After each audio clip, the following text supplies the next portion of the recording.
folks. My name is Jim Worthen. The show is Worthen One-on-One. We're here on Channel 17, Cox Cable on the South Coast, every Monday at 2, Wednesday at 5, and Friday at 7. But as my old jazz-loving brother used to say, that's only the first verse. We are going out on Facebook, Mike Nicholson's Facebook Live. We are being taped and will go immediately up to TVSB's website. You go over and check the on demand and go to the very bottom of the list. I'm at the bottom, I don't know why, and go to YouTube and search Worthen One-on-One, and it'll be there. The reason for that is the people I talk to are of interest to people all over California, all over particularly northern and central Santa Barbara, and they may even have friends and supporters of their whatever they're doing outside California. So keep those contact information so you can forward it and spread the word. My guest this evening, is it evening? My guest now, we used to tape in the evening all the time. My guest now is one of my oldest friends, I think. My friends keep dying. No, he won't. I think I've known him for 40 years. I met him when he was about 22 or 23. Mike Stoker, how are you? Good, great to be here. Why are you at the bottom of the list? Oh, because W. Worthen, that's what they say. So it's alphabetical. Yeah. Okay, I just wanted to clarify that. Mike, we start every show with a biography, as you know. I don't think you've done this show in 10 years, but... I think I've done it within 10 years, but It's been a while. Where were you born?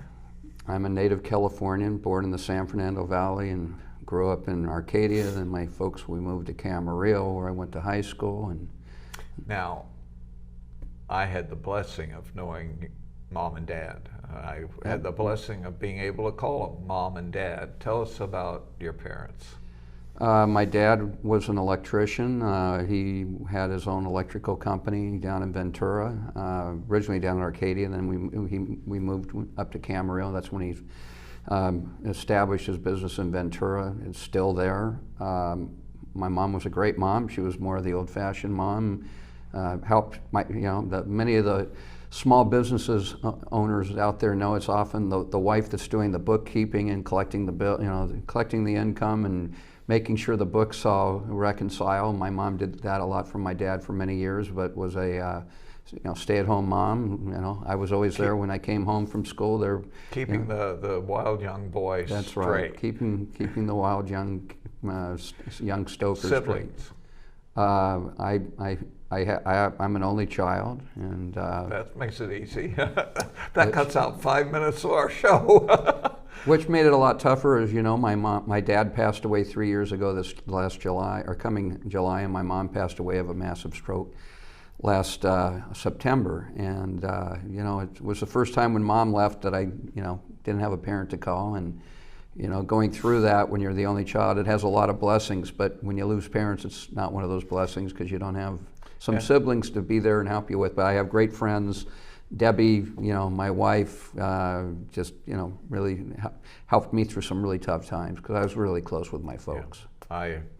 My son and I and our friend Rob Raffelli would always be with other people at football days or parties, and there would be Mom and Dad at your house.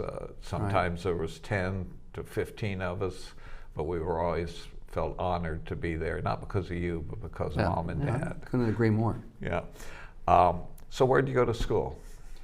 I went to Moore Park Junior College. I was the 1973 Junior College National Debate Champion. I got a debate scholarship to UC Berkeley, went to Berkeley, then went off to law school at Loyola Marymount, Loyola Los Angeles, and got my JD in 1980. And what, 23, 20, About 24.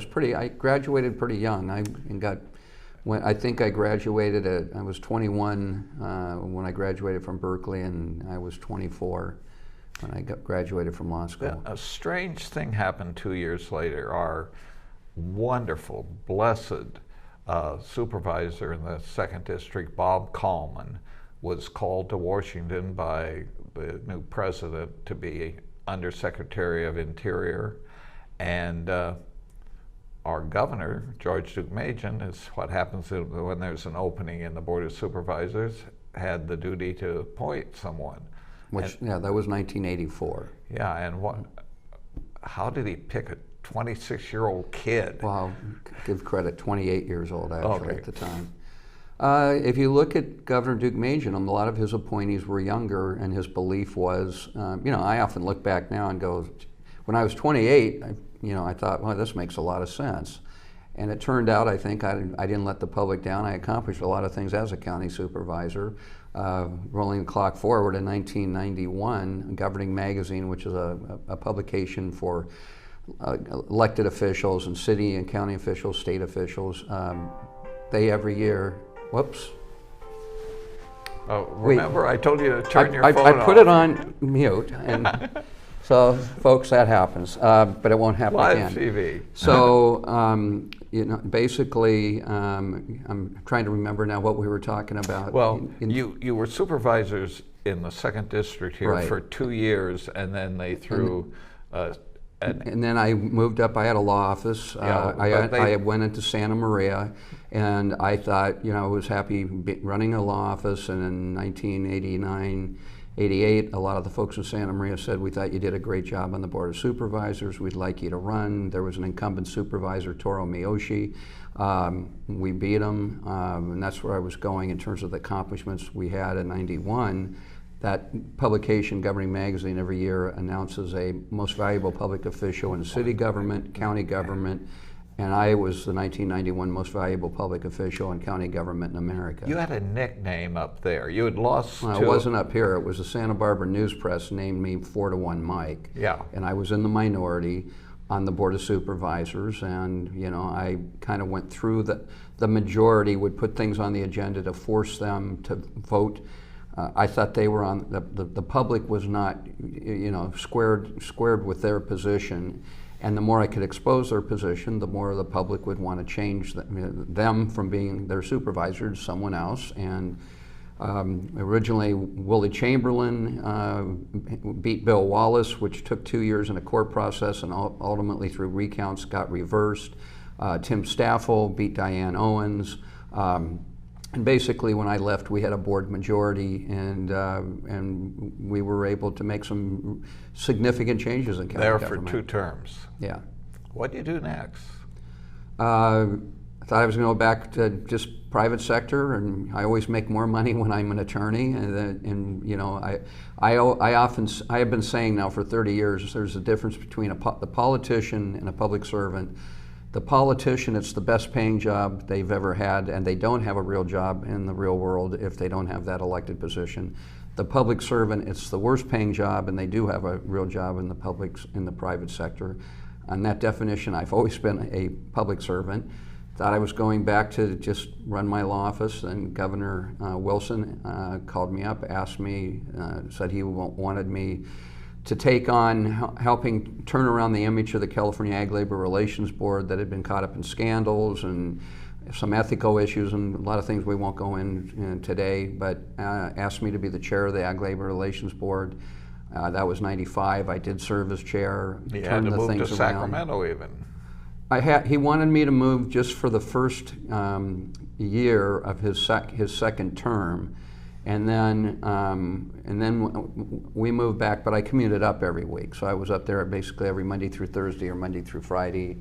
Then was Deputy Secretary of State under Bill Jones. And then on a consulting basis, I actually served as the field director for Santa Barbara County for both State Senator Tom McClintock, who's now a congressman, and then followed by State Senator Tony Strickland. Now, were those kind of part-time? And They were part-time. I had some other clients that, the Senate Rules Committee approved everything based on those clients had no conflict with the state of California.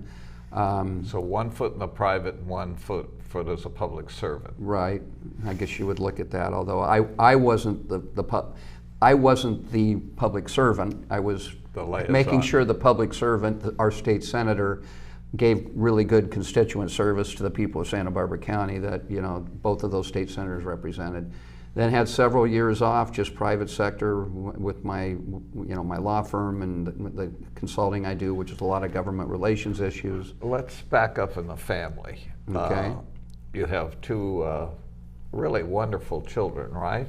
Well, can't call Brandon's 36 and Cortland's 33, and Brandon is. They're always your children. They're always my children, I guess. I don't know if they're listening. They don't want to be referred to as children, but they're always my children, and they're great kids and love them dearly. And Brandon he's basically now running Smith Electric, which is the largest union electrical contracting company in Santa Barbara County. My daughter Cortland got her master's in the UK at Cambridge, stayed in the UK, and married a Brit who's David, and has a great family.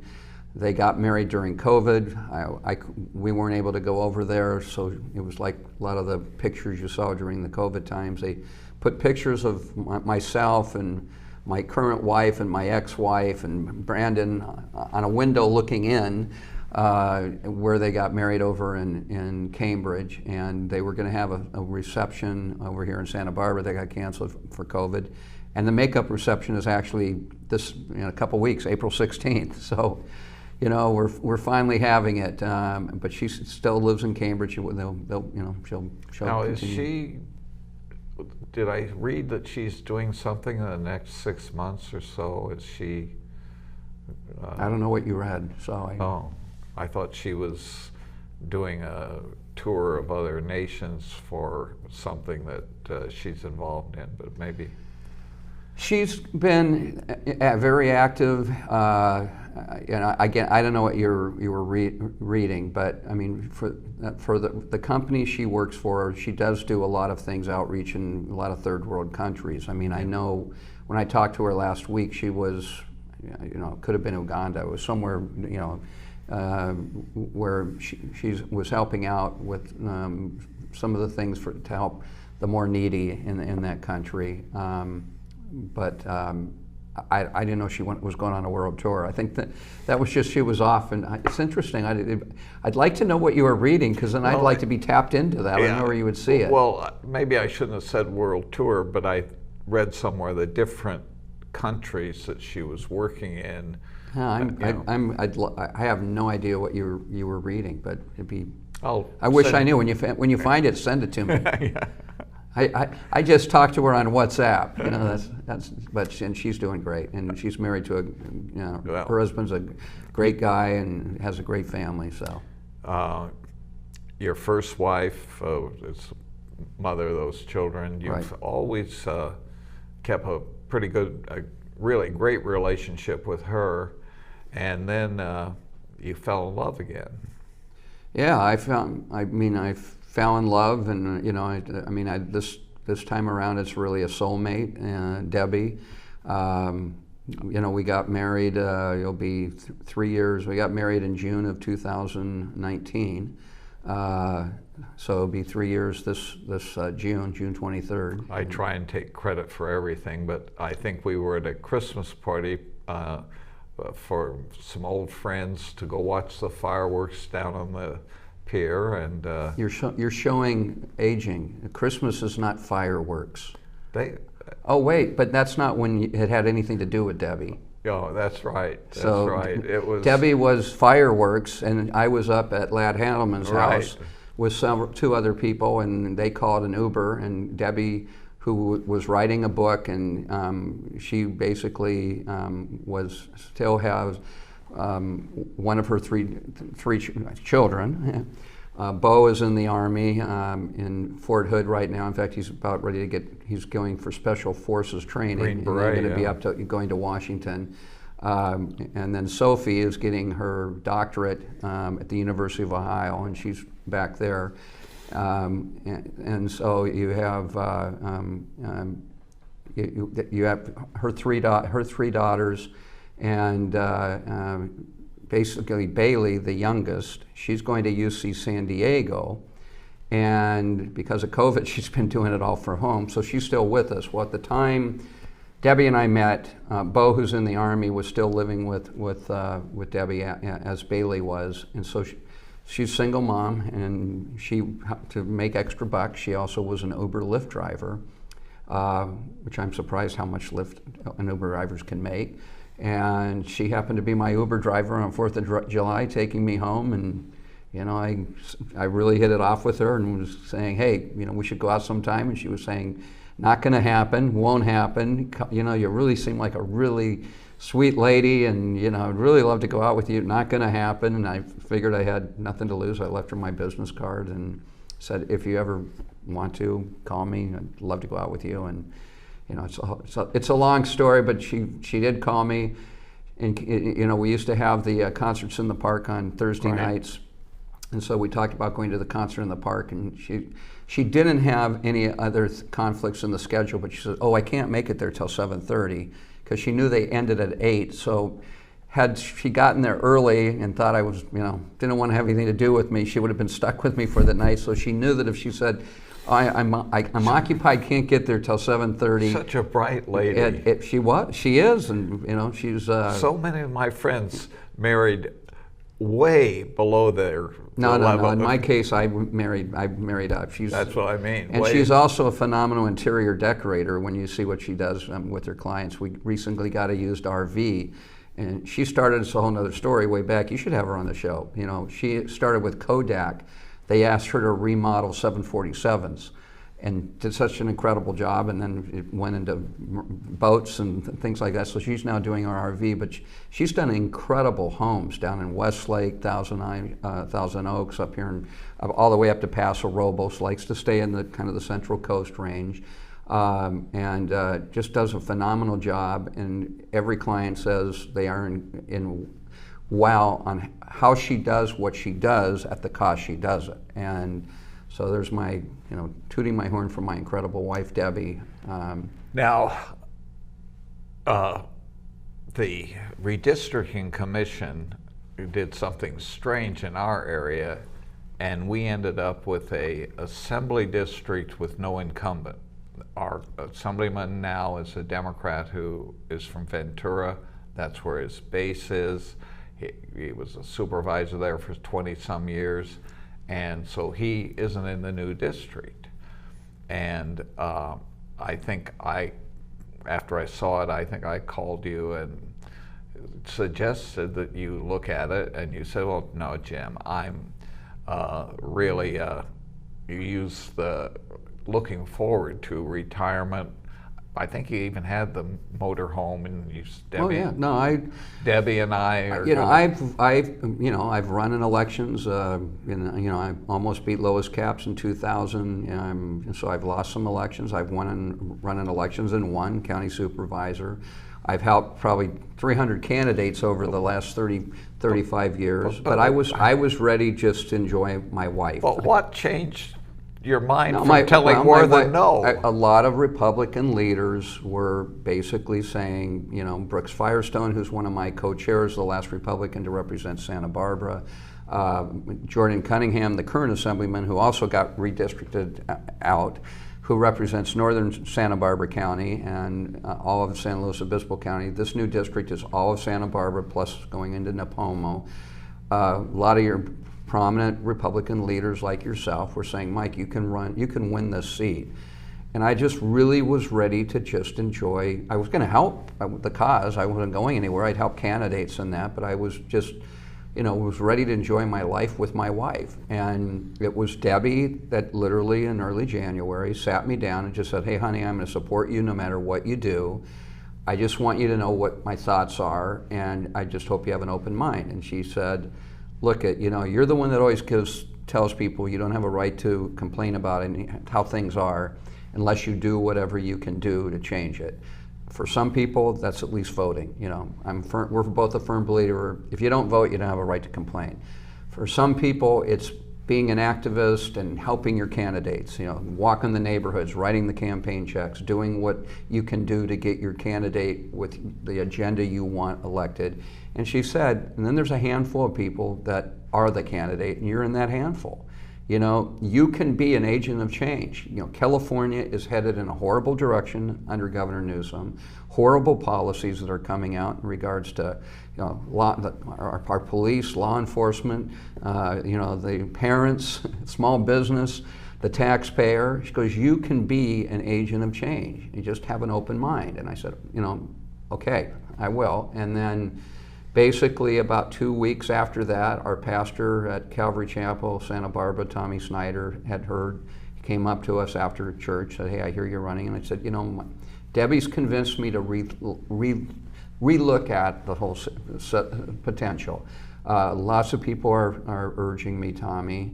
And I'm one of those firm believers. One of the favorite stories in the Bible is Saul on the road to Damascus, when he's converted. Jesus meets him.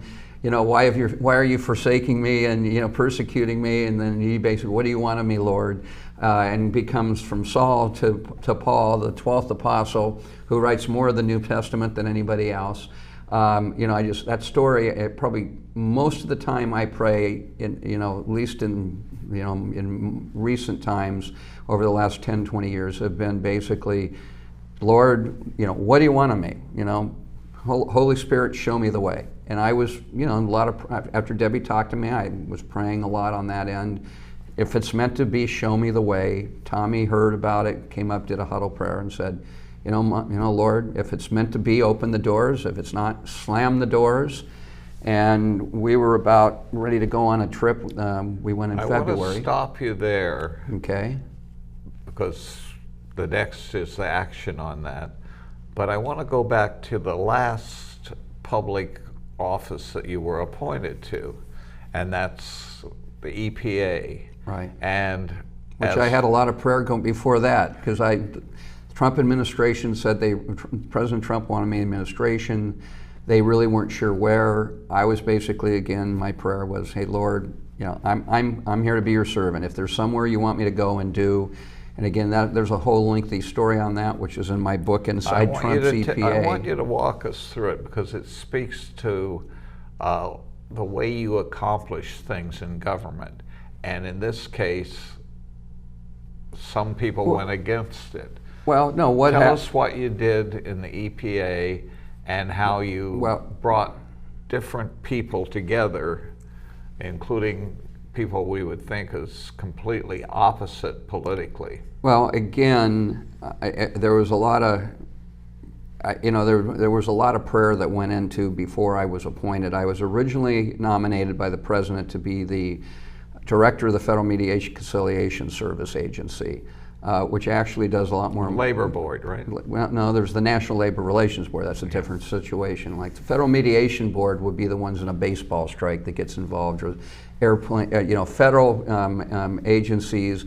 If there's a dock strike, air carriers, anything that can affect national security. The president nominated me. I would have had to go through confirmation. It would have gone through the Health, Education, and Welfare and Labor Committee, which is the most liberal committee in the Senate, with people like Bernie and it has the most liberal Democrats.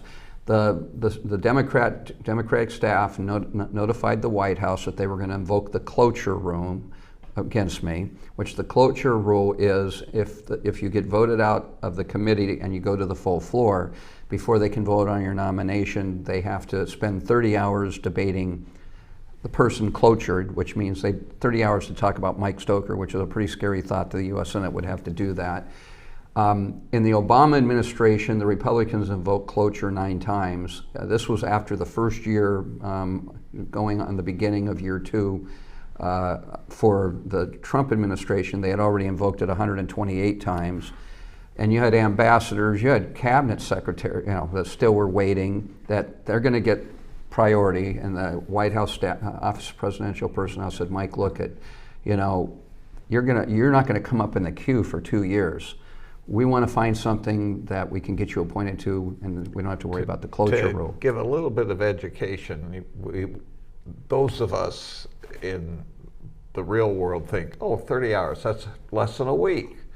But it's 30 hours that can sometimes drag out over 4 or 5 months. It can, but it's 30 hours out of the Senate time, and they got to be dealing with all the other things they're dealing with.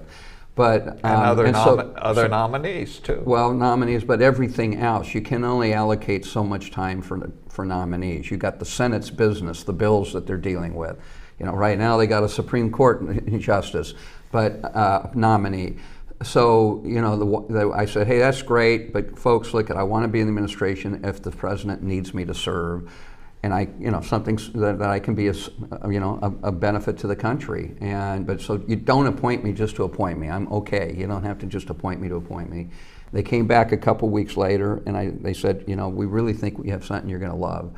And you'll be great at, and the president really wants you to give serious consideration. I go, well, what's that? And they go, to be the Southwest Administrator of the Environmental Protection Agency. EPA. And I go, well, what about the cloture rule? Because if you are aware, anyone that understands federal government and presidential appointees, there are commissions and boards that require Senate confirmation that are ridiculous.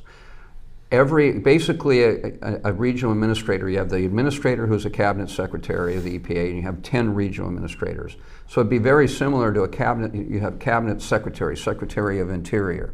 Then you have 5 or 6 deputy secretaries that appointed by the president, and are basically, those are the highest appointees in that agency. So the highest appointees in the EPA is the administrator and the 10 regional administrators. Every other cabinet, every single other agency, it requires confirmation. So I'm like, well, what about the EPA? And what are we going to do about the cloture rule and confirmation? They go, you don't need confirmation. Well, of course you need confirmation. They don't know. President Nixon created the EPA by executive order in 1970, which I was aware of. I know a lot of people, the narrative, Republicans aren't supposed to care about the environment, but yet it was Teddy Roosevelt, a Republican, that created the National Park System, and Nixon that created the EPA. And in that executive order, so he could get things going immediately, put in the executive order that the president shall have the right to appoint 10 regional administrators. So no confirmation was needed. I was like going, why didn't we come up with this first? The Southwest, and it was one of the most incredible jobs I've ever had. The Southwest region covers 80 million people, 8 time zones, from Navajo Nation in New Mexico to the east to the Mariana Islands in the west, with America, Samoa, Guam, Hawaii, California, Arizona, Nevada in between. How many Indian nations? 148 tribes. And so again, back to prayer, it was kind of like, okay, I assume, I kind of in my mind going, hey Lord, I don't get the EPA, but it soon sunk in why, because as the regional administrator, you're able to choose your own priorities, and my priorities were basically environmental justice, the needy, the people that are not, are ignored. Every agency does some type of service. In the case of the EPA, it's dealing with getting safe drinking water. It's getting lead out of the water in the schools. It's getting, taking PCBs out of the ground. It's getting cleaner air, getting cleaner land.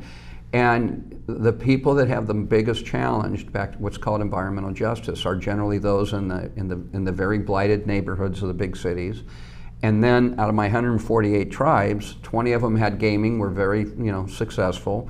The other 128 didn't really have gaming and were they were impoverished tribal tribes. And when you don't have, and if you look at my Pacific Island territories of Mariana Island, Guam, and America Samoa, they don't have the same kind of revenues either. And there's a common thread between when you don't have the wealth and the money, you don't have the infrastructure. And infrastructure relates directly to Clean Water Act, Clean Air Act, to get you cleaner water, to get you cleaner air. And so it really, in a lot of ways, the way I approach the EPA, which I got great accolades for, especially by the career staff of all people, was basically almost like, for me, an environmental Peace Corps in terms of, I was out in the field. I went to the uranium mines, that abandoned uranium mines in Navajo Nation, where we got 99% of our uranium from 1947 to 1972,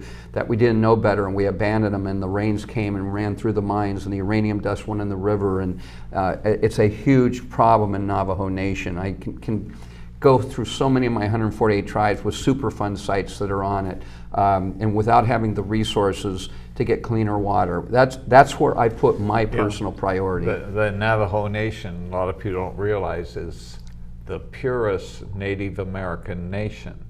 They haven't intermingled with there aren't any people around to intermingle with, but they're the purest blood Native Americans, and they're the most impoverished, No, that's not, out of the 148, Navajo Nation is large, and they are not in the most impoverished category. They're doing fairly well. They have a whole governmental structure set up. You take like Chumash, you'll have a tribal chairman. They actually have an election in Navajo Nation. You elect a president. All the people vote, but they are, if you go to Window Rock, which is the capital of Navajo Nation, it's pretty, it's a pretty substantive area, but the tribes that really have the problems are your smaller tribes that don't have casinos, don't have the gaming, don't have the money, and they have challenges from abandoned dumps where people have just gone, which EPA deal, that's on the land component under, I won't get into the statutes because they're too complicated, but that's where those dumps end up usually contaminating groundwater basins, where people just for years just took anything and dumped it there without lining anything else. They weren't an official dump. They were just an area, the open space that people started dumping, and that's not uncommon in many of my 148 tribes, or what was my... Well, and that kind of dump spoke to something else you discovered. There were some Superfund dumps where the money just sat there, and the dumps explain that. The dumps didn't get cleaned up, and it's all you had to do was use some money that had been taken from the businesses that had caused the dumps. And we had an issue on money not being used in the right way with the uranium mines in Navajo Nation, with $1 billion in a Tronex trust fund, that we were able to use that money for the first time ever under my leadership to hire more people to deal with the Superfund situation so we can get the job done in a quicker time period that came out of the trust fund. But in your first year, Senator Feinstein went on against you because you weren't sitting in the offices where she thought administrators should Yeah, she was running for office then, and I don't know, all my career staff thought they loved the way I did it because I went out to the field. And when I was originally appointed, then Administrator Pruitt and then his chief of staff, Ryan Jackson, said, we want a regional administrator that's going to be out in the field. And I said, I don't want to be your administrator if you want me to sit behind a desk and look at what the problem is by a PowerPoint. I'm going to go to those Superfund sites. I'm going to go to those tribes. I'm going to go deal with directly the governor of Guam, America Samoa, and their environmental issues. And everybody really appreciated that. They appreciated my hands-on approach. There's 18 senior division staff in Region 9, and Region 9 is the headquarters of San Francisco. If 5% of those folks voted for Trump, I would have been shocked. By the time I was ending my career at Region 9, at least I got along great with all 18 of those division directors. Probably 14 or 15 in the last couple months before I left said, Mike, if you would have told me the best regional administrator I would ever work with would have been a guy appointed by Trump, I would have said, what are you smoking? But they did. And now, you'll correct me, I'm sure. But I think we need to, I didn't know this was going to be a show on the EPA. I really thought we were going to talk about some other things out there, Jim. We will, but... you told me if you start going off on a tangent, I'm supposed to guide you. We will, but there's a method to my madness. Feinstein and you had a battle.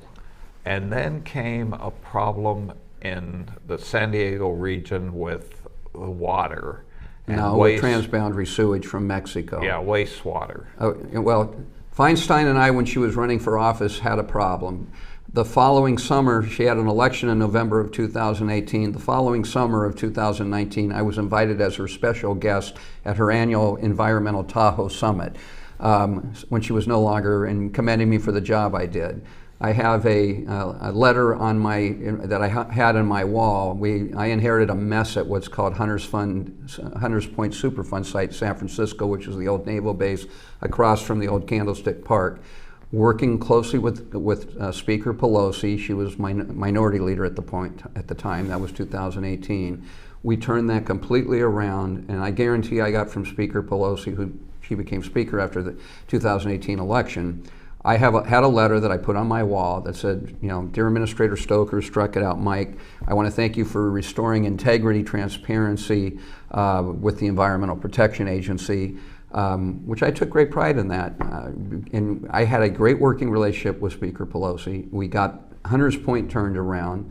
And that was a Superfund? It's still a Superfund site. They're going through transition phases to convert to, there's phase one has already... That's where I got the idea that there was money that had been taken from the polluting businesses that you helped get. Well, that wasn't that. It was more, actually, again, it's real complicated. It was dealing with the Navy.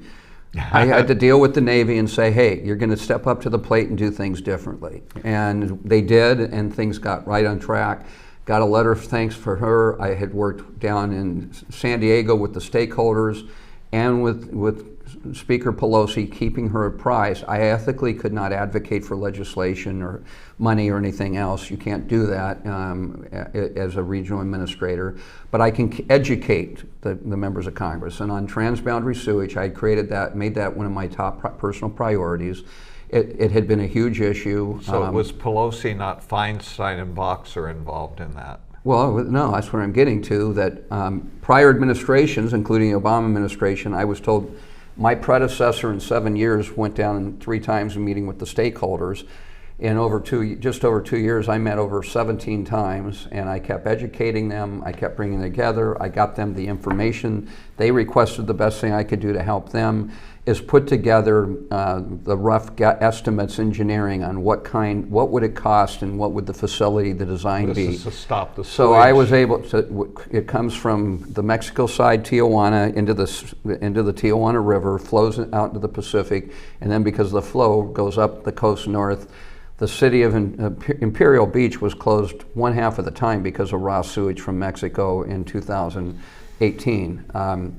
And I kept Speaker Pelosi advised. I worked with the Democratic Congressman Scott Peters and Juan Vargas, kept them appraised of all this information.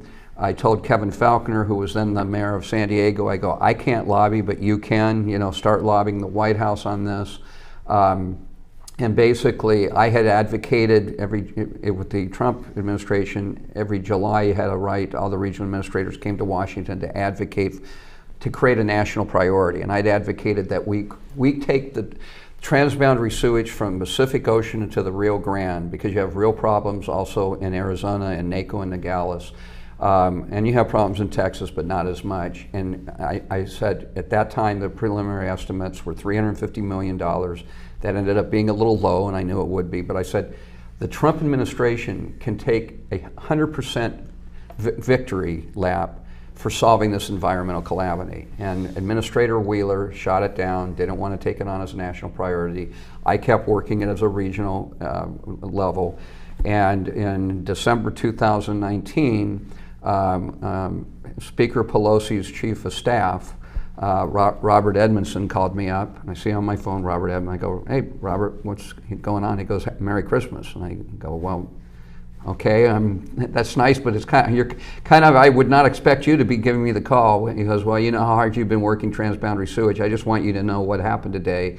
This was when the White House and the Congress were in negotiations over a revised U.S.-Mexico trade agreement, because Trump had kind of scrapped NAFTA because it wasn't fair to the United States, renegotiated it, and they were in the negotiations, and that day they finalized them, and he said, you just need to know what came down At the very end, they said, do we have a deal? And Speaker Pelosi said to the White House, you know, your own regional administrator has said $350 million.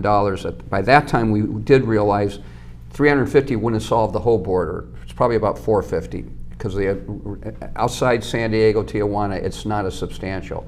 The portion that the San Diego, Tijuana sector would cost about $350 million. So she knew that by this time because we had been working with the stakeholders, giving the information our staff had come up with. He said, Speaker Pelosi told the White House, you know what your own administrator says, Regional Administrator Stoker, $350 million will essentially solve the transboundary problem at the U.S.-Mexico border at the Tijuana-San Diego sector. You put in the U.S.-Mexico trade agreement an appropriation to the Environmental Protection Agency for $350 million for transboundary sewage, and you have a deal. The White House said deal. That was actually put in. And they're just finishing up after 2 years going through the National Environmental Protection Act, the NEPA process. They found the project, it's been scoped out, and they're going to break ground on that in the next couple of months. More victories now. People are going to have to read the book to see where you went awry, and well, I never went awry. Administrator, I don't want to spend a whole lot more time on EPA. No. You know, what happened was, you know, the bottom line is that he did some things and wanted me to do things in California that I think were unethical, and I wouldn't play politics over serving the mission of the EPA, which is to protect human health and the environment.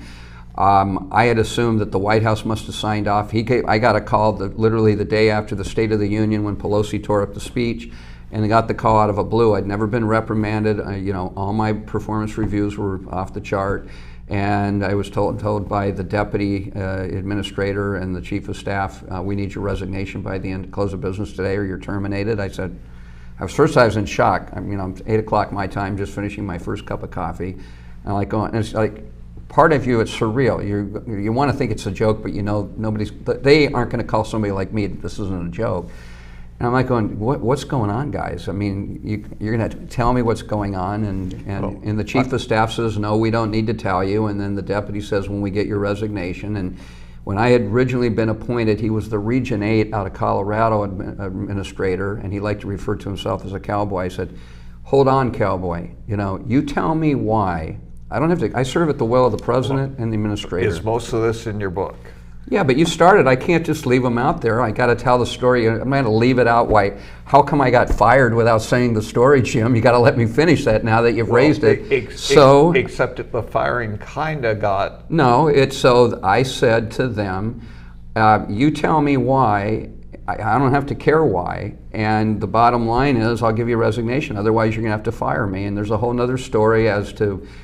The firing is not something you do in a presidential election year. They thought for sure I'd resign. They would have told the White House I went rogue, and none of the high-level appointees, and I learned this from the White House later, because they found out later. When they called me 3 weeks later and they said, what happened? I go, you tell me what happened. They said, the president's upset, we want to reappoint you.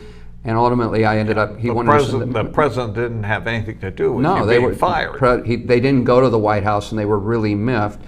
So the president reappointed me, and anybody that understands how presidential politics work, if you have a cabinet secretary that fires a high-level person in that cabinet in that agency, you do not reappoint that person to anything, or it's a vote of no confidence to that cabinet administrator. So what are you appointed to now? Well, I'm not now because the president's no longer there. I was appointed, I was about ready to go to work for one of the top 5 law firms in the country. Then COVID shut that down. When they were telling me the president wants to get you back in the administration, I didn't want a full-time job because I thought I was going to go to work with the law firm. Making $400,000 or $500,000. So the one thing that we thought made a lot of sense, the law firm liked it. I really liked it because I also I've been very active on energy issues. The president appointed me as the U.S. representative on the the Western Interstate Energy and Nuclear Board that deals with all the Western Interstate Energy nuclear issues. So I was on that board effective up to the time the president was president, and Okay, now I've got you to So the race. you can read inside Trump's EPA and Right, that's what I was just giving little pieces. Yeah. Mike, but that's a good example of how thorough you are. I'm trying to take out little vignettes and you turn them into stories. The truth. So now, Debbie, you filed. People came to, no, people, I told you we did the prayer and we were ready to go on a trip, and the folks that really wanted me to run said, we're going to do a poll, and we hope, we think the poll's going to show you can win in this district. And I said, okay, you do a legitimate poll. And the one thing I told them was, I said, a lot of pollsters right now are adding 6 to 7% for the Republican to take into account what everybody expects for this midterm is going to be a tsunami for the Republican vote. I said, I don't want you to do that heavy weighting for Republican. I want normal turnout model, and then I know I have votes in the bank. Well, we came back from the trip, they showed me the poll. The poll shows me basically 1 point up, or half a point up within a 3 point. And if anything, it was slightly it was skewed to against Democrats. Me. And the issues are overwhelmingly in our favor in terms of law enforcement. So tell me about your campaign and your feeling about your opponent. Well, this was a decision arrived at jointly with my wife, and we're a team. I mean, we are a true team. That's why I said she's my soulmate. And I think with prayer with my pastor, opened the doors. We then realized, I think this is the right thing to do. It's been overwhelming, the response that we've received. The main reason I got into this with redistricting, you now serve for up to 12 years and before your term limited out. As a practical matter, whoever wins this time in this open seat is going to probably be your assemblyman for the next, whoever becomes the incumbent, me or my opponent, Greg Hart, who is a county supervisor.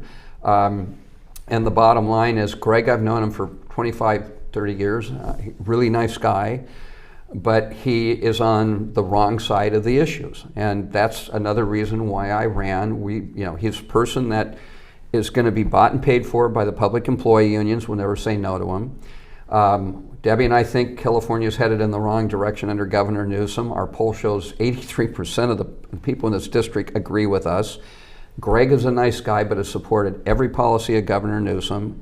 Every one of his mandates, every one of his directives he's not the kind of guy, he's known as not being the kind to go against his party.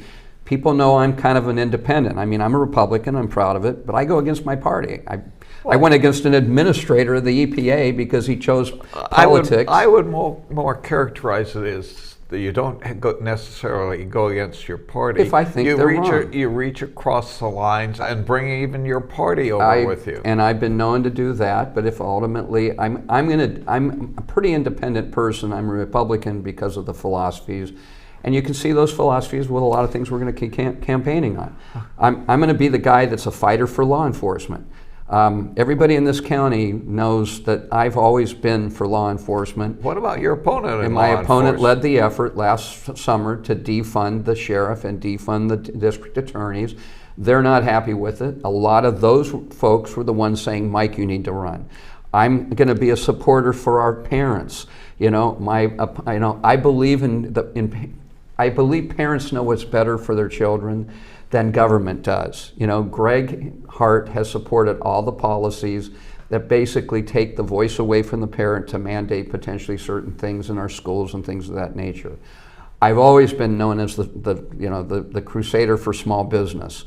And small business, I've been given that speech forever, that we can't keep passing the rules, regulations, mandates that are putting our small business out of business and forcing them to go to other states. I was giving that speech long before COVID. The general public now understands how mandates put small business out of business, how restaurants they saw shut down and never reopen. My opponent has supported all those rules, regulations, and mandates. I've always been a supporter for the taxpayer.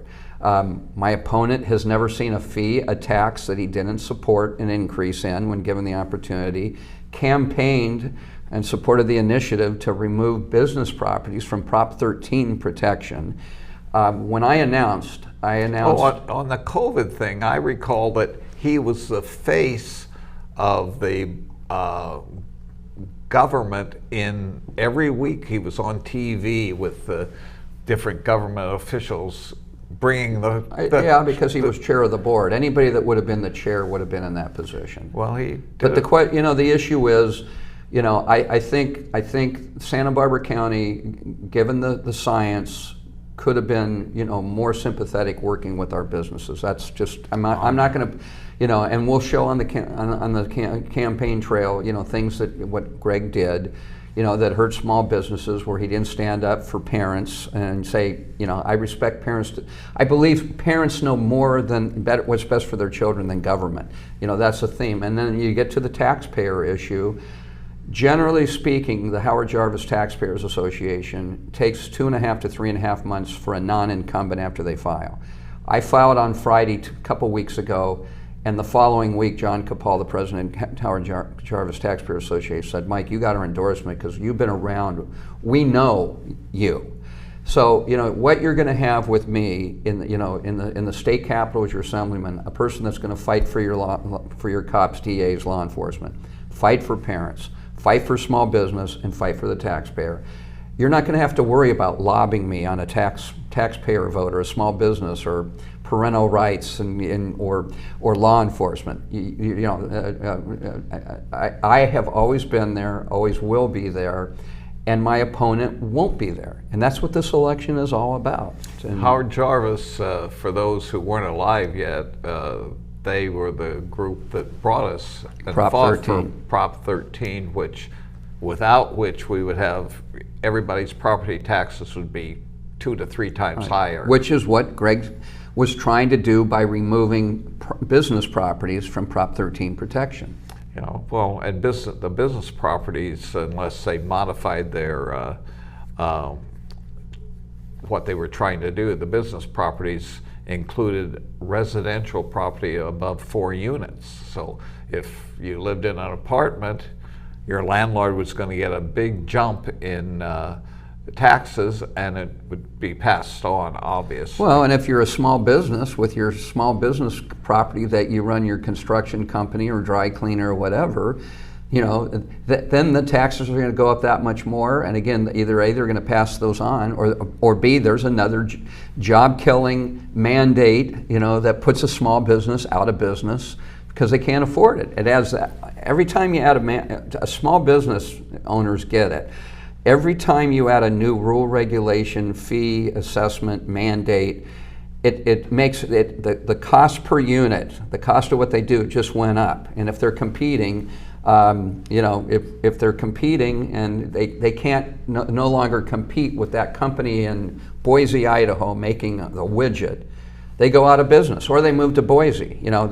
It's pretty ironic in this state that Elon Musk and Tesla, a green energy company, is moved from California that wants to tout how we care so much about green to Austin, Texas, because of the rules, mandates that are put on business in this state. And that's not an exception to the rule. That is we, for the first time over the last 4 to 5 years, have an exodus out of the state. Population is going down because businesses are either closing up or are moving out of California. They're moving because of those kind of rules, regulations, mandates that my opponent has always supported, will always support. Yeah. I often tell people, especially my Republican friends, I often will ask the question when I'm going out in a Republican club speech. I go, you know who my favorite governor was? And they all expect me to say Ronald Reagan. I go, no, Ronald Reagan was a good governor. He was a great president. My favorite governor, believe it or not, was Governor Brown. And they go, and I go, not Jerry Brown, Pat Brown. Pat Brown was the infrastructure governor. Back to water shortages. I've been given the speech, we don't have a water shortage problem. We have a water storage problem. We haven't built a reservoir since Pat Brown. And he created the state water project. He created reservoirs. He created the schools.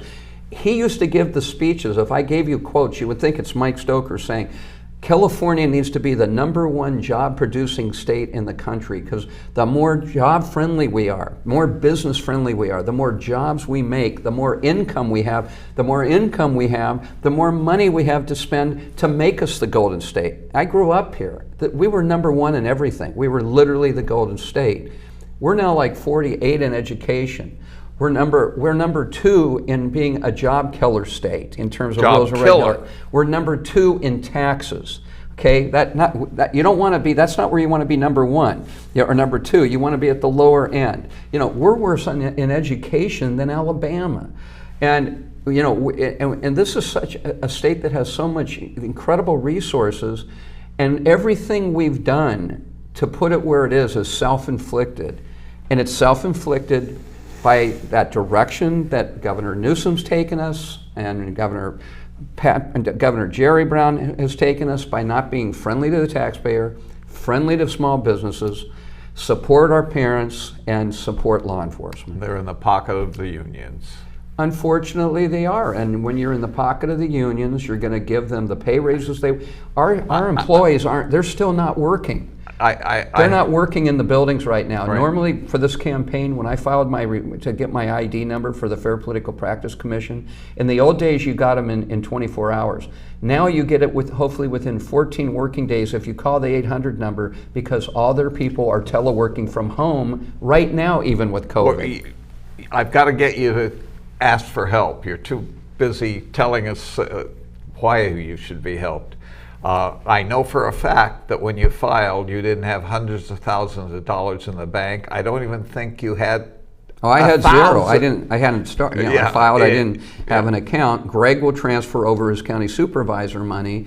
That will starts out with 200,000. Probably 200,000. I think in just 2 Tell weeks. the people how they can help you. So you can send either a check to Stoker for Assembly, 2151 South College Drive, Suite 101, Santa Maria, California 93455, or you can make an online contribution, stokerforassembly.com. Stokerforassembly.com will also give you that address I just gave you.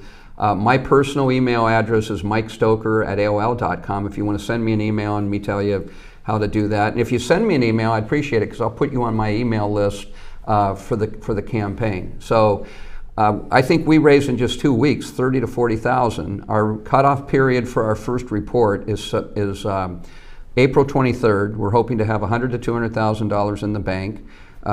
Debbie and I have seen nothing but overwhelming support, for our campaign. A lot of it's from people that can't write a check, but are going to give everything. They give elbow grease. So I would appreciate. How about volunteers? Volunteers. It's all on the website. You can put up yard signs, walk neighborhoods with me. So go to Mike Stoker or stokerforassembly.com, and that will steer you where you need to go. But I would really appreciate your vote. I really would appreciate your support and working together. We're going to win this assembly race, and you're going to have somebody for the next 10 years that that's going to fight for law enforcement, the parents, small business, and our taxpayers. So thank you, Jim. Mike.